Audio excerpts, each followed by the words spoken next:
भाई प्रवीण की इच्छा है कि वो दो शब्द कहना चाहते हैं। भाई डॉक्टर प्रवीण शुक्ल। मुझे लगता है कि संत हास्य रसी जी का अभिनंदन किसी व्यक्ति का अभिनंदन नहीं है, यह यमुना पार की साहित्यिक, वाचिक और सांस्कृतिक धारा का अभिनंदन है। सांस्कृतिक धारा का अभिनंदन है। मुझे कुलदीप ने जिक्र किया था कि हम 1 अप्रैल को कार्यक्रम करेंगे। 2-3 महीने पहले हमारी बात हुई थी और इस बीच में साहित्य प्रेमी मंडल का भी एक कार्यक्रम आज हिंदी भवन में तय हो गया। अचानक ये ध्यान नहीं आया कि दोनों की तिथि, ओम प्रकाश जानते हैं, प्रदीप जैन बहुत हमारे कर्मठ पत्रकार थे। इत्तेफाक देखिए कि संत जी का भी जन्मदिन है और उनका भी जन्मदिन आज ही है। कोरोना काल में उनका देहांत हो गया था तो परिवार चाहता था कि 1 अप्रैल को ही समारोह हो, वरना था तो मैं माफ़ी चाहता हूँ। हमारा पूरा परिवार, पूरा मंडल, शुरू से हम संत जी की सेवा में यहाँ हमें उपस्थित रहना चाहिए था और दूसरे अतिथियों के स्वागत में खड़े होना चाहिए था, क्योंकि मुझे लगता है कि मेरे पूज्य पिताजी तो रहे नहीं, लेकिन पिताजी के बड़े भाई के रूप में संत जी का आशीर्वाद उसी रूप में हमारे साथ है। इसलिए भी कहता हूँ जसाला जी, मैं कविता मैंने पहली लिखी 1984 में, लेकिन मैंने संत जी को सुना 1982 में। हमारे बिलखवा में एक कवि सम्मेलन था जिसमें दादा भवानी प्रसाद मिश्र का अभिनंदन था और संत जी कोट पैंट पहनते थे और बटुआसी बहू एक उनकी कविता थी। मुझे आज भी याद है, सन 82 की बात बता रहा हूँ, अब से 38 वर्ष पहले की, तो मेरी उम्र रही होगी 11-12 वर्ष। तो मैं उन लोगों में शामिल हूं जिन्होंने संत जी को सामने बैठकर सुना और बाद में जब जब उनसे मिला तो मुझे लगा कि उनके भीतर एक आशु कवि बैठा हुआ है।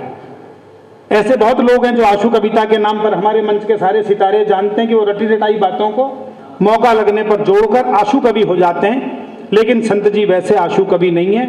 वो तत्काल बनाकर कहने की क्षमता रखते हैं।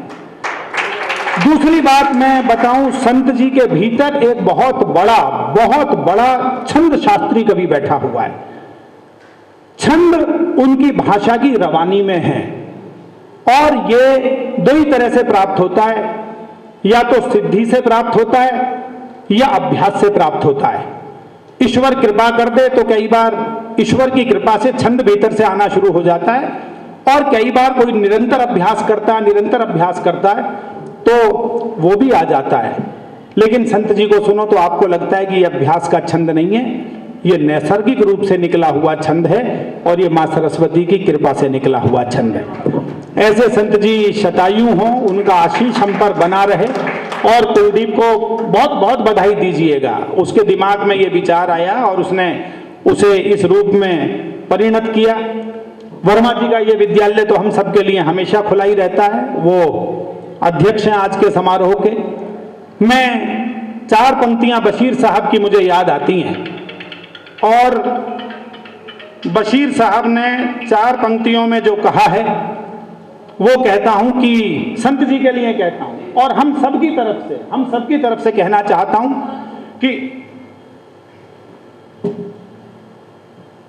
सॉरी, एकदम फिल्मों में ध्यान नहीं रहा, पहली बार गलती हुई है। मैं माइक से जूते पहनकर बोलता नहीं हूं।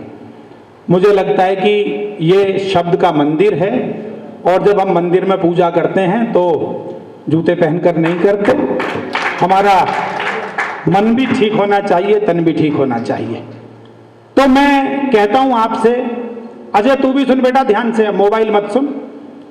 उदास आंखों से आंसू नहीं निकलते हैं, उदास आंखों से आंसू नहीं निकलते हैं, ये मोतियों की तरह सीपियों में पलते हैं। कुछ सितारों की चमक देखी मैंने बचपन से। अगली पंक्ति पर आपकी तालियां उठें, पंक्तियां बशीर साहब की हैं, मेरी नहीं है। उदास आंखों से आंसू नहीं निकलते हैं, ये मोतियों की तरह सीपियों में पलते हैं। कुछ सितारों की चमक देखी मैंने बचपन से, जहां भी जाऊं मेरे साथ साथ चलते हैं। तो जहां भी जाऊं, मैं कहीं भी जाऊं, लेकिन मेरे लिए ये संभव नहीं है कि संत जी की याद मेरे पास ना रहे या मेरे साथ ना रहे। आज उनका जन्म दिवस है। कुलदीप से मैंने पूछा कौन सा जन्मदिन है, तो उन्होंने बताया 80वां जन्मदिन है पिताजी का। एक छोटी सी रचना मैं उनकी सेवा में प्रस्तुत कर देता हूं। इसे, वो बड़ा बेटा है तो इसको छोटे बेटे का उपहार मान लीजिए। एक मैं रचना विशेष प्रस्तुत कर रहा हूं, किसी ने मंच पर नहीं सुनी है, लेकिन जन्म दिवस पर कहता हूं। लो आ गया है फिर से अब जन्मदिन तुम्हारा, लो आ गया है फिर से अब जन्मदिन तुम्हारा, सबको लगा है प्यारा ये जन्मदिन तुम्हारा। जीवन में आपके बस खुशियों के गीत गूंजें, जो सबके मन को हर ले ऐसा संगीत गूंजे। आंखों से आपकी ना आंसू कभी भी छलकें, गम कम हो जिंदगी के भीगे कभी ना पलकें। तालियां आप जोर से बजाकर इस शुभकामना में शामिल हो सकते हैं, क्योंकि ये शब्द मेरे हैं, भावना हम सबकी है। गम कम हो जिंदगी के भीगे कभी ना पलकें, जीवन की हर डगर पे खुशियों का हो बसेरा, हर पल हो जिंदगी में नूतन नया सवेरा। जीवन की पूरी बगिया हर दिन सुकून से महके, आनंद मन का पंछी डाली पे इसकी चहके। जो सोचे अब तलक वो पूरे सपन हो सारे। अगली पंक्ति पर पूरे सदन की तालियां आए। मैं कह रहा हूं कि जो सोचे अब तलक वो पूरे सपन हो सारे, दुख जो भी आपके हों बन जाएं वो हमारे। जो सोचे अब तलक वो पूरे सपन हो सारे, दुख जो भी आपके हों बन जाएं वो हमारे। जीवन के कंटकों में गिरना नहीं संभलना। और अगली पंक्ति मैं चाहता हूं, संत जी जिस फक्कड़ फकीरी को जीते हैं वो ही उनकी पहचान है, इसलिए अगली पंक्ति में कहता हूं कि जीवन के कंटकों में गिरना नहीं संभलना, चाहे ये दुनिया बदले पर तुम नहीं बदलना। संत जी जैसे हैं उसी रूप में हमारे गौरव है और यही उनकी पहचान है। चाहे ये दुनिया बदले पर तुम नहीं बदलना। जीवन में सच्चे साथी मिलते हैं मुश्किलों से, पतझड़ में फूल जैसे खिलते हैं मुश्किलों से। ईश्वर ने अपनी सारी सौगात तुमको दी है। फिर अगली पंक्ति पर आपका मन मिले। ईश्वर ने अपनी सारी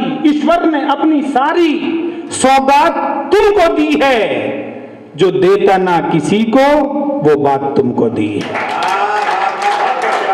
ईश्वर ने अपनी सारी सौगात तुमको दी है, जो देता ना किसी को वो बात तुमको दी है। जो मिल गया है उसको रखना संभाल कर तुम, एहसास रूपी पंछी को दिल में पाल कर तुम। लपे तुम्हारे हर पल खुशियां ही मुस्कुराएं, है संत जी को हर पल हम सब की ये दुआएं। बहुत बहुत उनको शुभकामनाएं, बहुत बहुत बधाइयां। वो खुश रहें और हमें आशीर्वाद। अगर आप ये वीडियो YouTube पर देख रहे हैं तो हमारे चैनल को सब्सक्राइब करें और बेल आइकन को दबाना ना भूलें। अगर आप Facebook पर ये वीडियो देख रहे हैं तो हमारे पेज को लाइक करें।